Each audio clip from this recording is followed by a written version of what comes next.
Hello everyone, it's Andrikats here, and today I'm gonna give you some quick tips on how to make gold from the Mage Tower, which is actually around the corner. But before we do that, don't forget to hit that subscribe button and drop a like if you want to support my channel. Now without further ado, let's jump right into it. Okay, first category of item we're gonna focus is the drums from Leatherowrking. You can craft them from many different expansion professions, since Mist of Pandaria up until Shadowlands. If you got any materials from older expansions, you should go ahead and use them. Or else you can grab any cheap ones you can find on the auction house. Most of the required materials to create the drums come from skinning creatures of the respective expansion. To craft 20 drums of range, you only need one magnificent hide, which you can get from crafting the magnificence of leathers or scales. I went over this in my previous guide if you want to check it out. What I usually do is I craft the drums of fury from the warlords of Draenor expansion. These only require 5 raw beast hide. And if you build the trading post building in your garrison, you can exchange the garrison resources with raw beast hide from there. The amount of resources you're gonna need changes from day to day, so you want to buy them when they are the cheapest. Around 16 resources, but 20 is also a good deal. The first time Mage Tower was around, so 2-3 months ago, I actually sold a few of them in the price of 117 gold.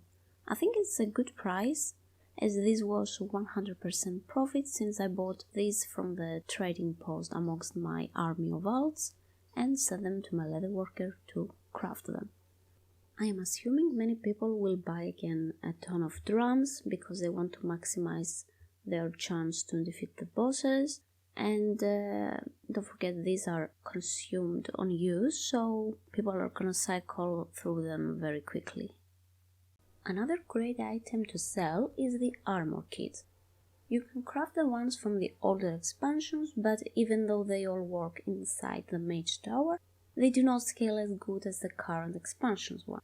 If you have any unused leather from the older expansions, you can surely go ahead and use it to craft the older versions. But what I would recommend is crafting the heavy Desolate armor kit. As you know, they are actually working for Mythic Plus, raids and current content. It's also a more limited market, as it does require you to be honored with the Wild Hunt to be able to buy the pardon. It requires 8 heavy Desolate leather. You can convert the Desolate leather into heavy Desolate. If the latter is more expensive, it's more rare to find it from skinning. Alrighty, now we're gonna move on to Inscription. Okay, first category of item is tomes. I find cheap herbs from the auction house, either from the BFA expansion or this one, and even sometimes you can find the Legion herbs in a good price.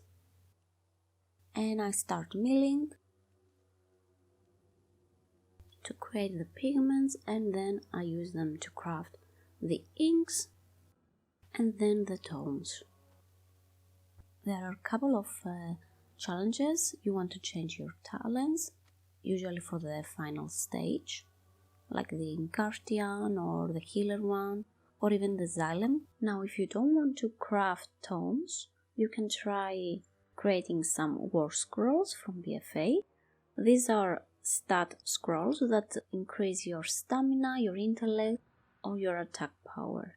So it's like you have a priest or a warrior or a mage buff. To craft them you only need 8 crimson inks, so you need to mill BFA herbs, and they all have a great chance to yield crimson pigment. In my opinion, these are so much easier to craft than the tomes, and they're probably gonna sell a ton. Let's see through TSM how I did last time. Okay, I managed to sell almost 25 war scrolls of intellect, 900 gold a piece, so not bad. You can also try the strength ones or the stamina, but I don't know if the stamina is really that good. I will probably focus on the intellect and the strength ones. And the final item worth mentioning is the Ghost Iron Dragonling. from Pandaria Engineering. You can learn the pattern from these two NPCs. To craft it, you need 12 windwool cloth, 8 ghost iron bolts, so 12 ghost iron bars. And the final reagent is 4 high explosive gunpowders, so you're gonna need another 2 ghost iron bars. The powerful thing about this trinket is that you can add whatever secondary stat you want, so you can add critical, haste, and the versatility. Each cogwheel requires 2 ghost iron bars to craft it, and you can also sell them on the auction house. I can see the price of the ghost iron ore and bar to be rising pretty high. Now if you have a miner, you can farm the ghost iron. I recommend taking the route in Valley of the Four Winds, but you can also try Jade Forest and so on. This is a good site to check it out. You can also see that I actually sold 2 of them. The one in the price of 14k and the other one 3k. It's not bad. There was also a lot of undercut, to be honest. And that concludes today's video. I'm gonna make a last part probably to talk about alchemy and jewel crafting. There's a lot of stuff to say there, so I'm just gonna make it separate. As always, you can find links in the description box.